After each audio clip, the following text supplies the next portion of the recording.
Welcome to Berean Bible Journeys, where we use the context and the original languages to verse map the Word. Today we're going to talk about things I never knew about Passover, specifically the Threshold Covenant. So Passover is a word that's pretty common. We've all probably heard that word. It's becoming more common now that people are seeking out the feast.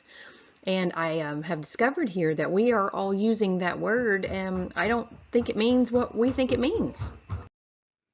Right up front, I'm going to give you the whole picture. In ancient Eastern cultures, it was customary for agreements to be made at the entrance to the home.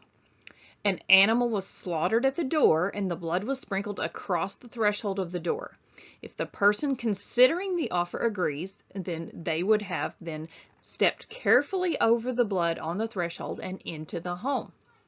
This signified that the terms of the agreement were accepted and that the person was then in a covenantal agreement with the owner of the home.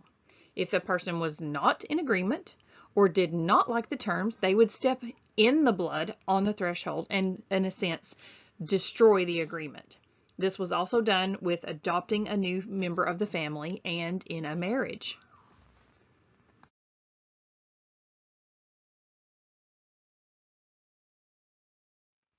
All right, first off, we want to get the context of what we're speaking of, and we're going to read from Exodus chapter 12. If you know the story by heart, feel free to fast forward a couple of clicks, but pay attention here to the highlighted parts, okay? Tell all the congregation of Israel that on the 10th day of this month, every man shall take a lamb, according to the father's house, a lamb for a household. Your lamb shall be without blemish, a male a year old, and you shall keep it until the 14th day of this month, when the whole assembly of the congregation of Israel shall kill their lambs at twilight. Then they shall take some of the blood and put it on the two doorposts and the lintel of the houses in which they eat. They shall eat the flesh that night, roasted with fire, with unleavened bread and bitter herbs they shall eat it. In this manner you shall eat it, with your belt fastened, your sandals on your feet, and your staff in your hand, and you shall eat it in haste. It is the Lord's Passover. For I will pass through the land of Egypt that night, and I will strike all the firstborn in the land of Egypt, both man and beast, and on all the gods of Egypt I will execute judgments. I am the Lord. The blood shall be a sign for you on the houses where you are, and when I see the blood, I will pass over you, and no plague will befall you to destroy you when I strike the land of Egypt. All right, just to refresh ourselves with that story, and we are going to focus on this particular part of the story. And when I see the blood, I will pass over you. And I'm sure you've heard that many, many, many times and thought you knew what it meant. I'm taking my text and my thoughts here specifically from this book, The Threshold Covenant by H. Clay Trumbull. And this is an old book. I think it was written in 1800 and something. There's also a copy that you can download online if you want to dig further into this and read it. Now, I don't know about you, but originally I always thought that because the Israelites passed over the Red Sea, that was why it was called Passover. And that may have some truth to it, but it's not why it was called Passover. You may remember the depiction of this scripture in the famous movie, The Ten Commandments. Here, the Passover was pictured as a dark, cloudy death angel that passes over their houses. But this isn't really what Passover means either. So what is Passover? Last year I learned this phrase, the Threshold Covenant. What is that? Well, we're going to find out that Yahweh did not merely pass by the bloodstained doors, sparing them from judgment. He didn't just have the death angel skip their house. He covenanted with them by passing over the bloodstained threshold into their homes.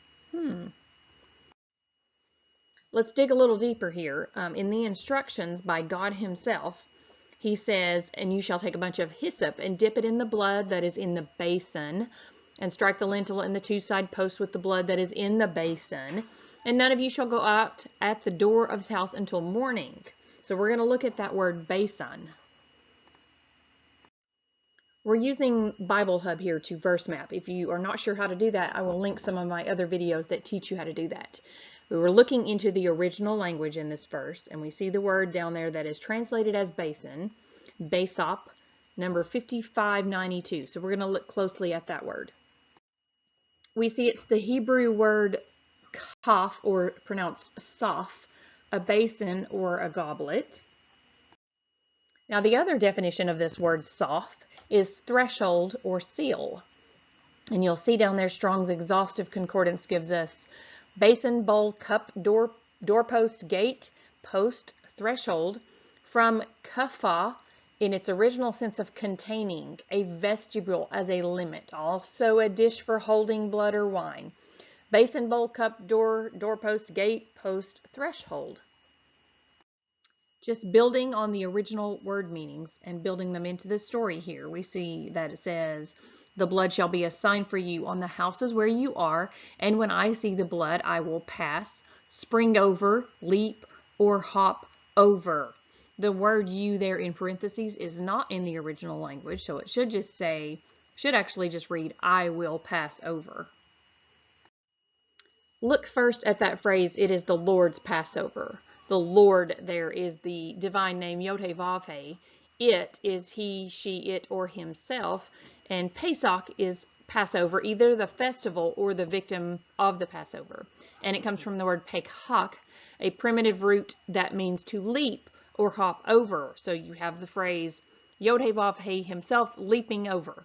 And now I have this mental picture of God leaping over tall buildings in a single bound.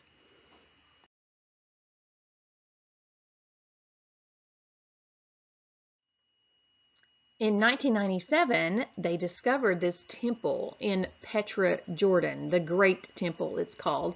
And you see there that at the threshold of this temple is this large slab, and then there's a basin or a bowl in the middle of that. So what they have since deduced is that when they did these sacrifices at the door, the blood would run down the door and the post, and it would pool in the middle of the threshold.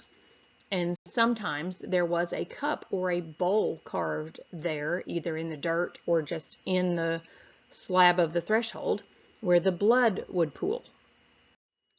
Are you still with me? We are discovering what this phrase Passover means.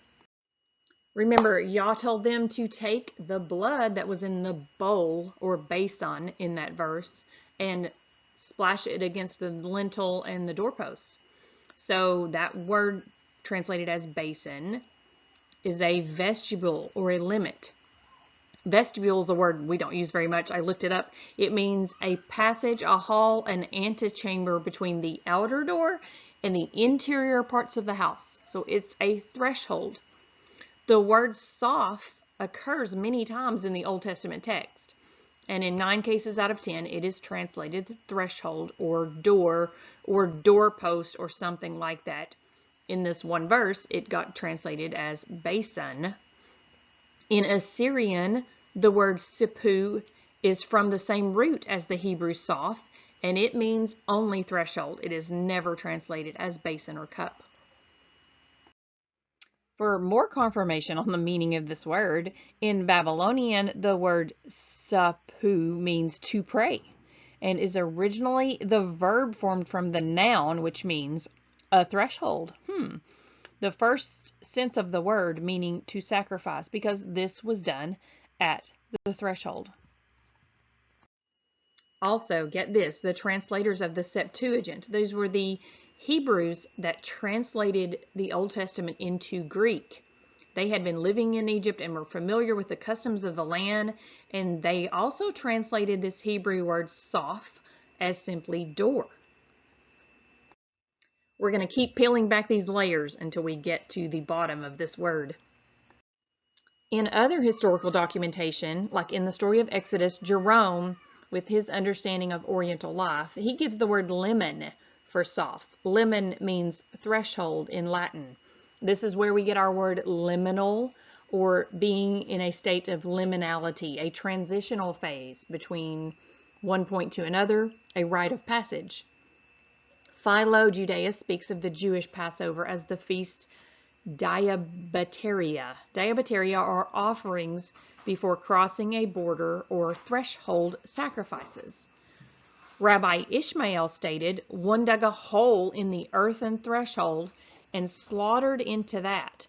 For Soph here signifies nothing else than threshold.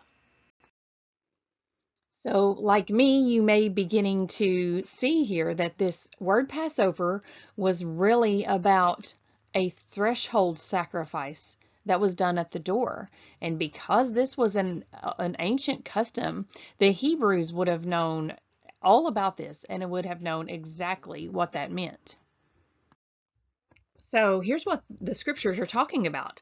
Sometimes there was a cup or an indentation dug or carved into the threshold of the door. And when the animal was sacrificed, the blood was drained into that cup in the threshold. The Hebrews were then instructed to dip the hyssop in that blood and strike it against the sides and the top of the door. And any extra that dripped also pooled back on the threshold. That word got translated as cup in some instances, but it actually is talking about the threshold. So primitively, the Passover sacrifice was an offering by blood by the head of the household on the threshold of his own home. And it was a token of his welcome to the guest who would cross over that blood and thereby become one with the family within. So in the Egyptian Passover, the threshold sacrifice was a proffer of welcome to Yod-Heh-Vav-Heh by the collective family in each Hebrew home. If we look at thresholds in ancient history, in the annual feast to Osiris, every Egyptian sacrifices a hog before the door of the house. Every Egyptian desired above all to be in loving covenant with Osiris. And when he would offer a welcoming sacrifice to him, he did so before the door of his house, as before the primitive family altar. Hindus demand a threshold sacrificed at every door of their houses or a temple. In many cultures, things of value are buried beneath a threshold to protect the house. Even people were buried alive or sacrificed, and they found these in ancient ruins under the thresholds of houses and temples.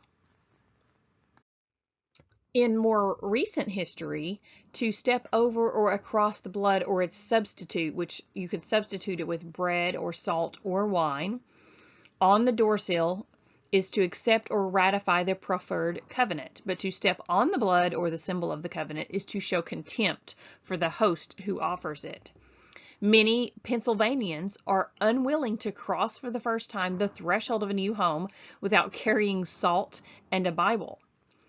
In Syria and Egypt at the present time, when a guest who is worthy of special honor is to be welcomed to a new home as a means of adopting this newcomer into the family or of making a covenant with him. Among the Indians in ancient New Mexico, there was an altar near every door with instruments of sacrifice. Some versions of this threshold covenant exist in many cultures, and I'm only giving you one or two examples of each one. There are hundreds. According to the social traditions of the East, while the guest is still outside, the host takes a lamb or a goat and, tying its feet together, lays it upon the threshold of his door. The blood has all flowed upon the threshold, and then the sacrifice is removed, and the guest steps over the blood across the threshold, and in this act he becomes, as it were, a member of the family by the threshold covenant. I hope this picture of Passover is becoming clearer. It's just not something that has been in our Western culture, and so we just have totally missed the whole concept. Did you ever wonder why they didn't question God's instructions? I mean, this is kind of odd, right? Yet they knew exactly what was meant by God's instructions. They didn't need to ask him where to do the sacrifice or how to do it. They didn't need clarification on why they were doing this strange ritual. They knew exactly what God meant when he said, "It is the Lord's Passover." So then I began to dig in how often this concept was in our scriptures. And so I'm going to give you some examples here, and I think you're going to be shocked at what we've overlooked. So Exodus 29:11, "And you shall slaughter the bull before the Lord at the entrance to the tent of meeting." Exodus 29:32, at the entrance to the tent of meeting, Aaron and his sons are to eat the meat of the ram and the bread that is in the basket. So here we have this picture of all of these things are happening at the entrance to the tent, at the threshold. Keep in mind, primitively, people lived in caves, and the fire was always at the entrance to the cave. When they moved into tents, like in Abraham's days, the fire was at the entrance to the tent. And then the threshold became that sacred space of altar sacrifice. And then eventually the hearth became the family altar in our home, in a sense. Let's just browse how many scriptures refer to covenants and sacrifices and meetings that were made at the door. So then on the 8th day he shall bring for his cleansing to the priest at the doorway of the tent of meeting before the Lord, and at the entrance of the tent of meeting in Numbers. Bring them to the priest at the entrance to the tent of meeting and offer them as sacrifices. You must remain at the entrance to the tent of meeting day and night for 7 days and keep the Lord's charge. At Shiloh before the Lord, at the entrance to the tent of meeting. Then Moses and Aaron went from the presence of the assembly to the entrance to the tent of meeting, and they fell face down, and the glory of the Lord appeared to them there. I don't know about you, but I had never noticed this before. The focal point of meetings, decisions, sacrifices, and worship all took place at the entrance to the tent. Moses and the whole congregation of Israel, where they were weeping at the entrance to the tent of meeting. And then at the entrance to the tent of meeting, the Nazarite is to shave his consecrated head. Offerings and slaughter it at the entrance to the tent of meeting. Boil the meat at the entrance to the tent of meeting. And the Lord came down in a pillar of cloud and stood at the entrance of the tent. The priest will then sprinkle the blood on the altar of the Lord at the entrance to the tent of meeting and burn the fat as a pleasing aroma to the Lord.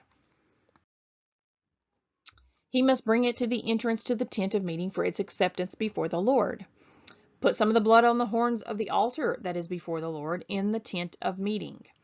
And he must pour out the rest of the blood at the base of the altar of burnt offering at the entrance to the tent of meeting. Pour out the rest of the bull's blood at the base of the altar of burnt offering at the entrance to the tent of meeting.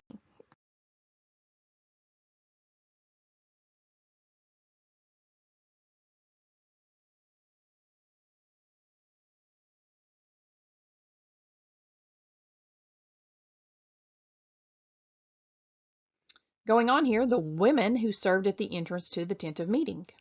She is to bring to the priest at the entrance to the tent of meeting a year-old lamb for a burnt offering. Present the blood and sprinkle it on all sides of the altar at the entrance to the tent of meeting. At the entrance to the tent of meeting. I hope you can see the references here so you can look these up yourself.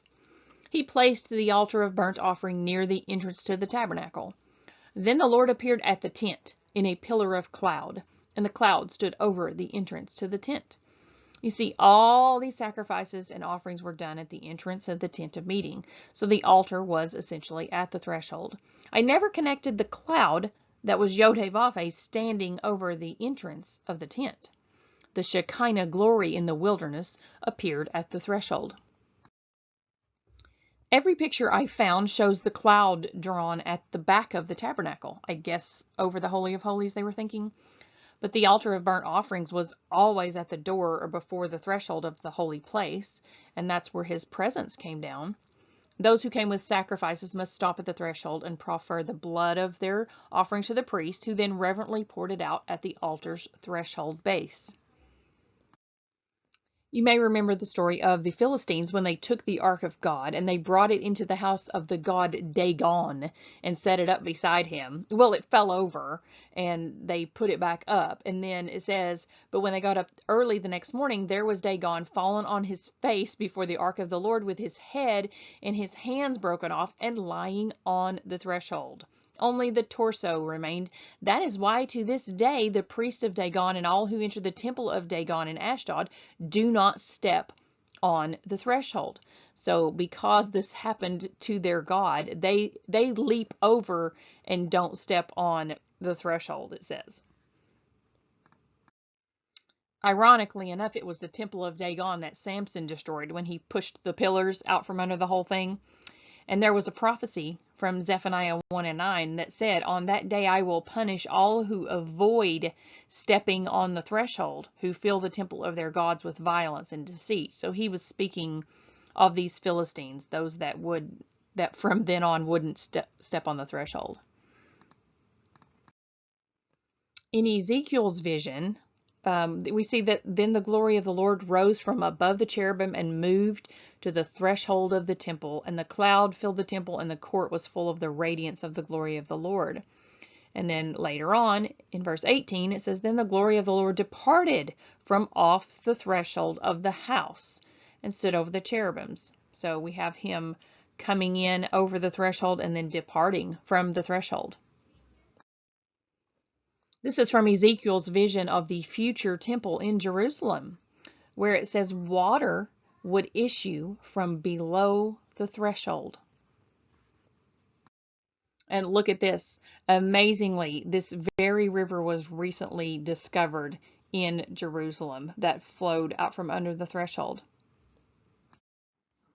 Just a note here on thresholds in the visions of the heavenly temple. We know Isaiah had this vision, and it says, "At the sound of their voices, the doorpost and the thresholds shook, and the temple was filled with smoke." And also it says, "Strike the tops of the pillars so that the thresholds shake." So there's something about this heavenly vision and these thresholds as well. Let's look at the thresholds in Solomon's temple. The interior of the temple, we are told, it says he overlaid its beams, doorposts, walls, and doors with gold. So the word there translated as doorpost is soft. So the thresholds were overlaid with gold even. And historically, we're told that when the Babylonians destroyed the temple, they carried away everything, including the gold thresholds, and they found those gold thresholds later when they have excavated things. I want you to see these thresholds in some other countries and cultures. So this is Japan, and this is from a website about Japan. So listen to this. "Make sure to step over the threshold. Each temple has a wooden section of the floor right before the temple. This section of wood is known as the threshold. The threshold forms a boundary. Positioned between the post, lintel, and door, the threshold is there to separate what lies outside from what lies within. In ancient times, a temple's threshold was considered sacred and highly symbolic. One who crossed over a threshold was entitled to the hospitality and protection of those who were within the temple while they remained. These thresholds can be as high as 8 inches. It is important to not step on the threshold. It is incredibly disrespectful. So make sure to step over it." You seeing the Passover theme here? This is that threshold at the temple in Petra. I just wanted to show you what the outside of it looked like. Isn't that amazing?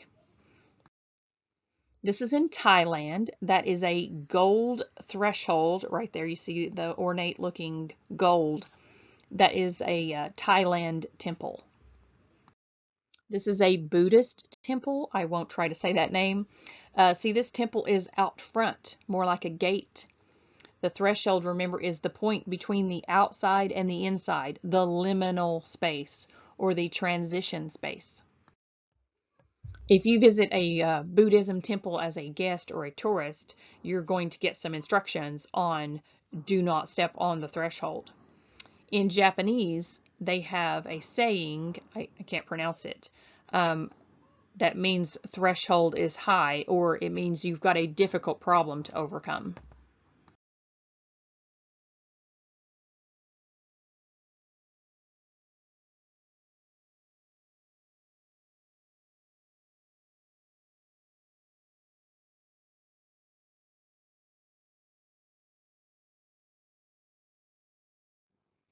This is a picture in China of a monk standing in the threshold of a Shaolin temple.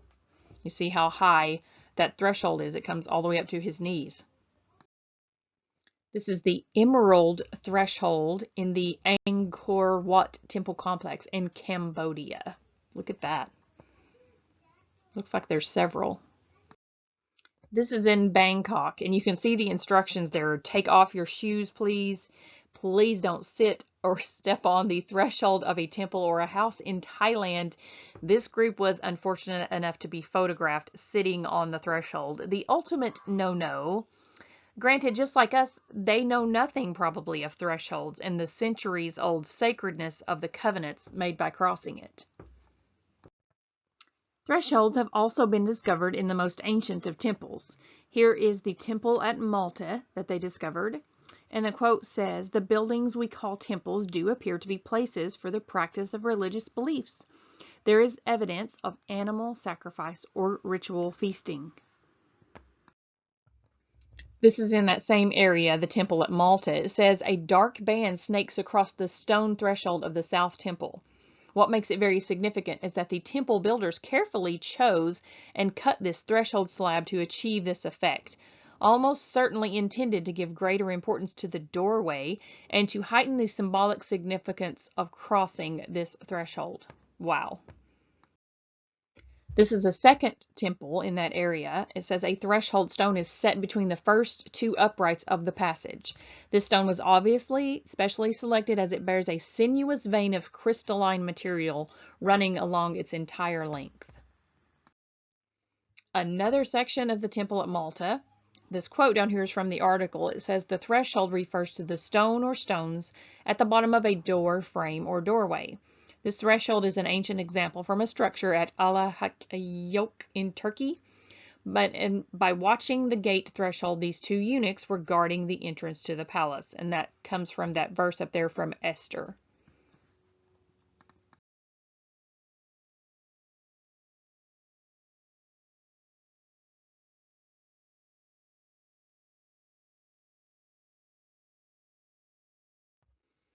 Okay, check this out. This Spanish mission discovered this large threshold made of red granite. You can see it towards the back of the photo there, that big reddish brown large slab. And this dates back to the 1400s BC. So these thresholds have always been a part of this culture.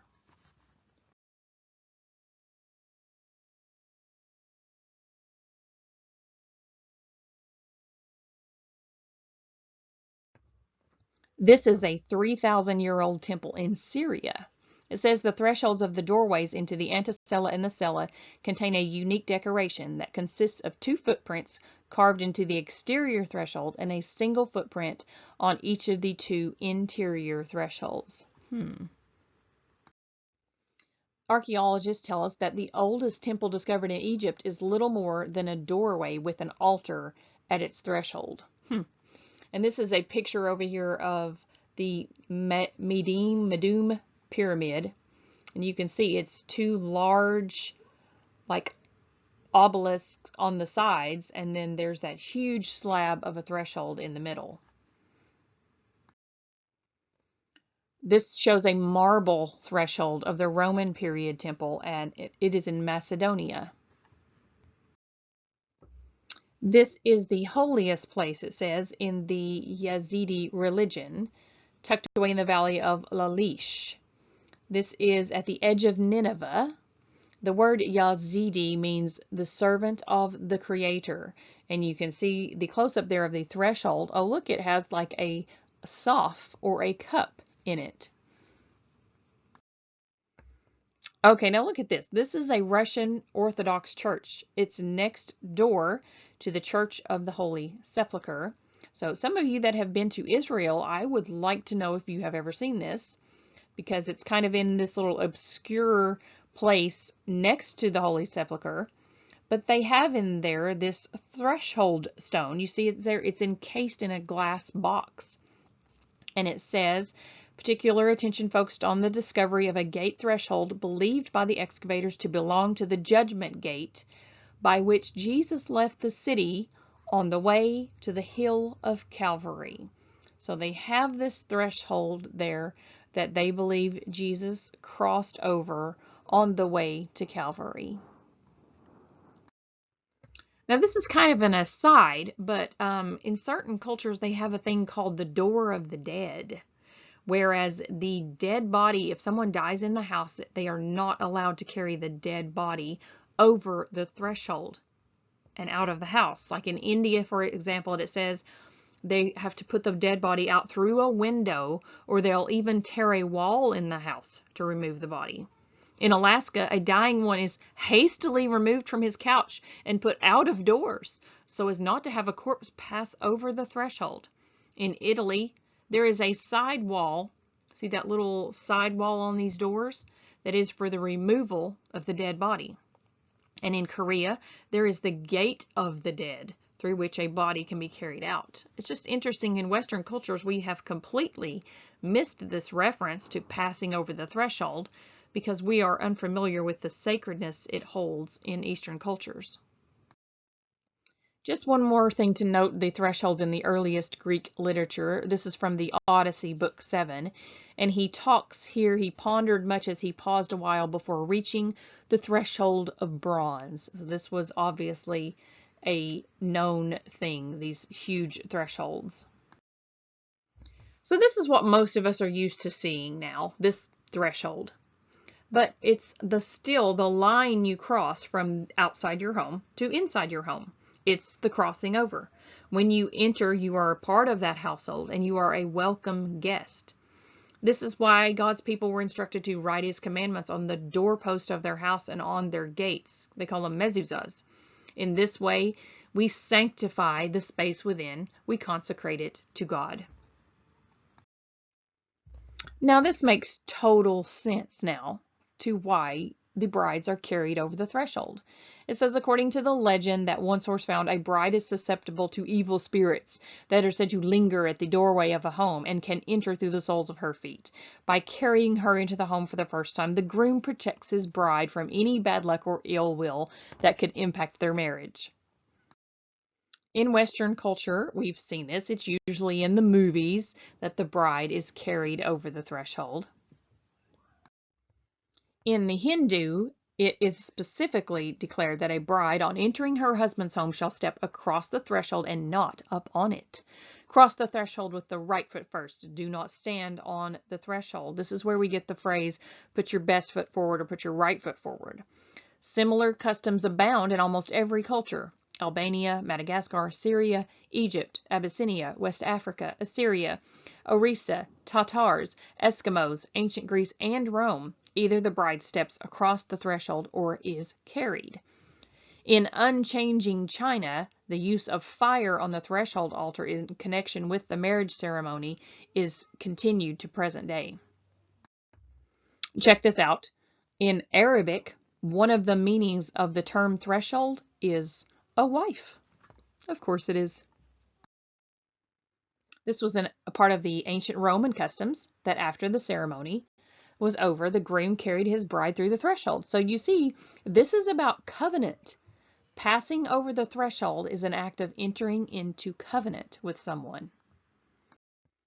Also, just a few examples of the sacredness of thresholds in new homes or businesses. In Upper Syria, a sacrifice is often made at the beginning of a building of a new house and again at the first crossing of its threshold.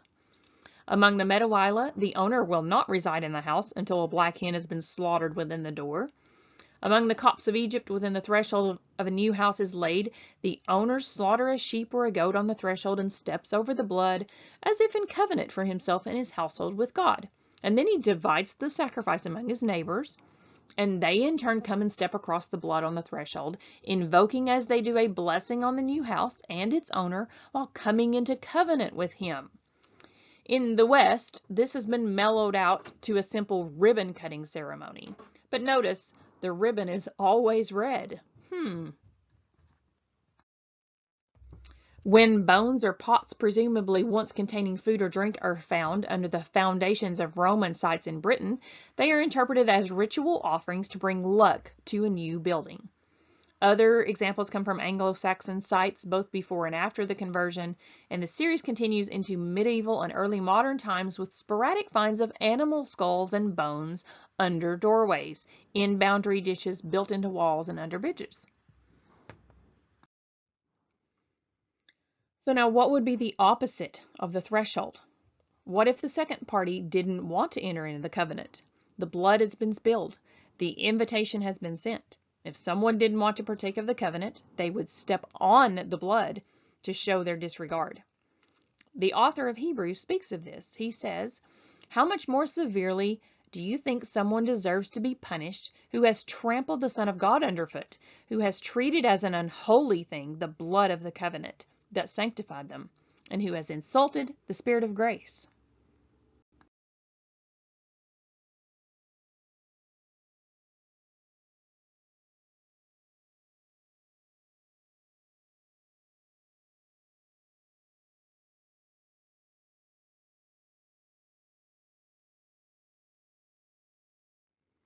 Among primitive cultures, including the Jews, no indignity could equal refusing a welcome act in a rude trampling on the blood of the threshold sacrifice, instead of crossing over it reverently in a sign of accepting the offered grace. You know, it's like the refused handshake. If you stick your hand out and someone refuses to shake your hand. Jesus spoke of this. He said, "Verily, verily, I say unto you, he that entereth not by the door into the sheepfold, but climbeth up some other way, the same is a thief and a robber." The opposite of coming into covenant with someone across the threshold is to come in by some other entrance, like a thief or a robber. I love how H. Clay Trumbull summed this up.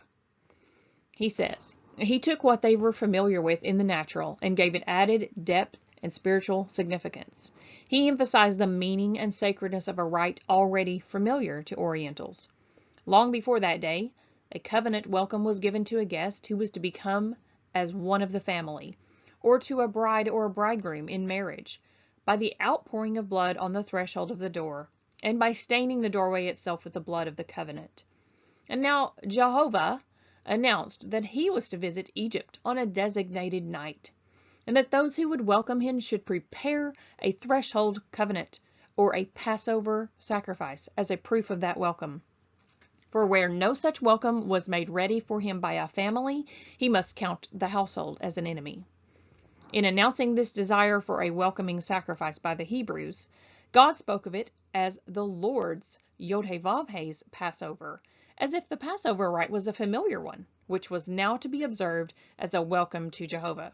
No instructions were given on where to sacrifice the Passover, as this seems to have been understood by all because of the very term Passover or threshold crossover.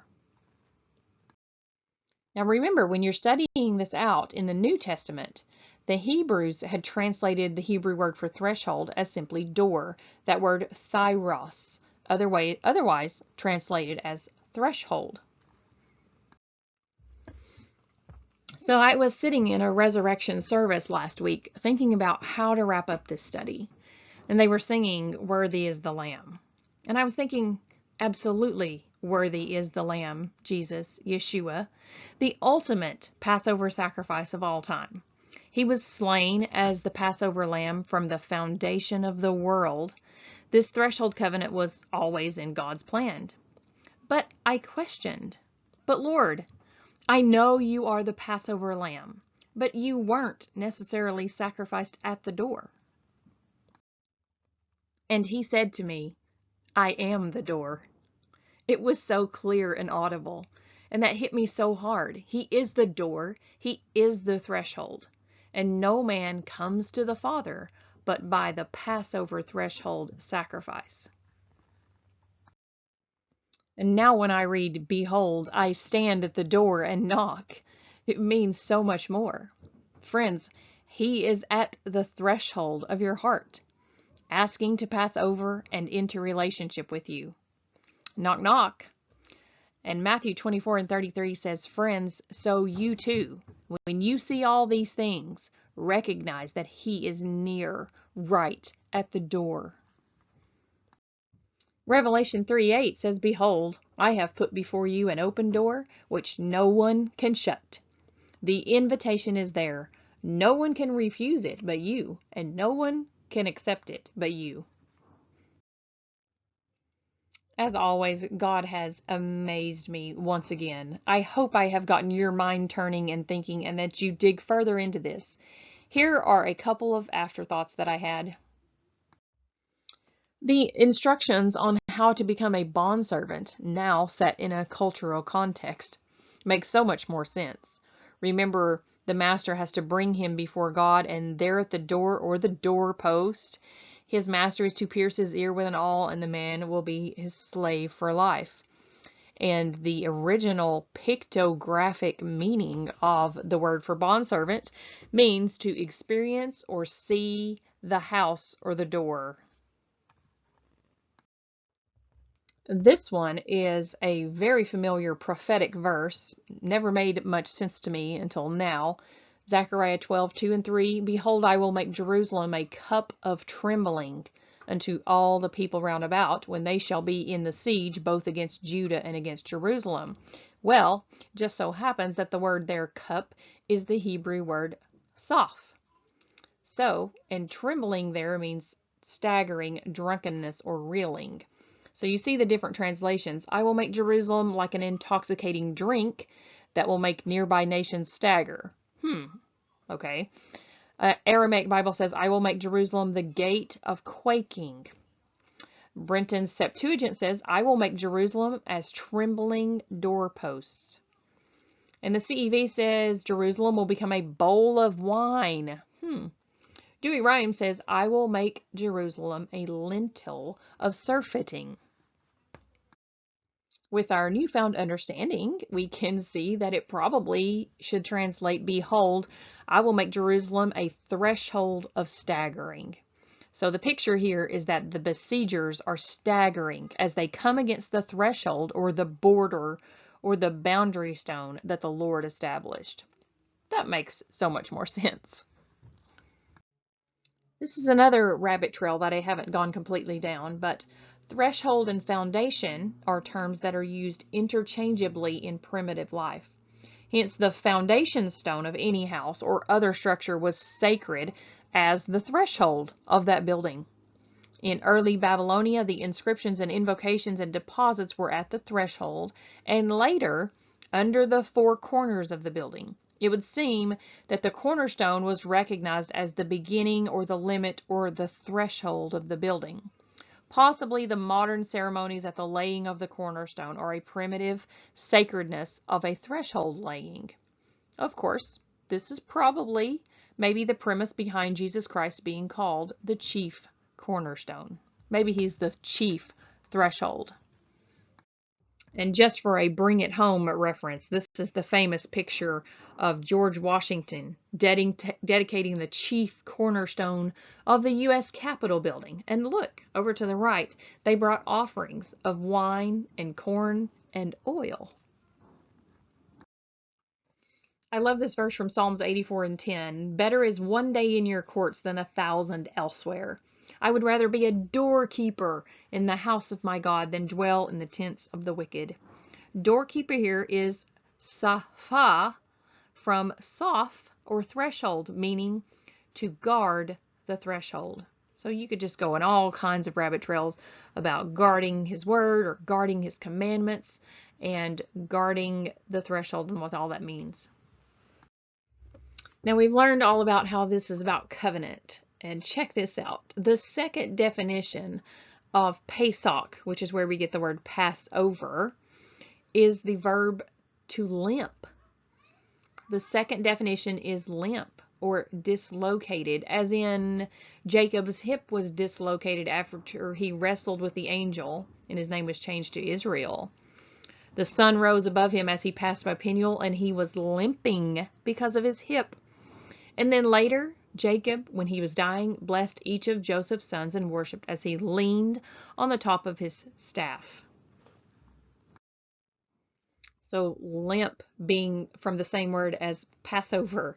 Could this be another sign of covenant? The wrestling with God and coming into covenant with him. The forever limp or dislocation or passing over the threshold. Perhaps forever dislocated from wrestling with God. Something to dig into. Well, friends, I commend you if you stuck with me through that entire study. That was so fun, though, to learn all of that. And when you read Deuteronomy now and you hear the verse, and you shall write them on the doorposts of your house and on your gates, doesn't that have so much more meaning? Or lift up your heads, O gates, and be lifted up, O ancient doors, that the King of glory may come in. It's all about this threshold Passover covenant. Thank you, fellow Bereans, for joining me, and have a great day.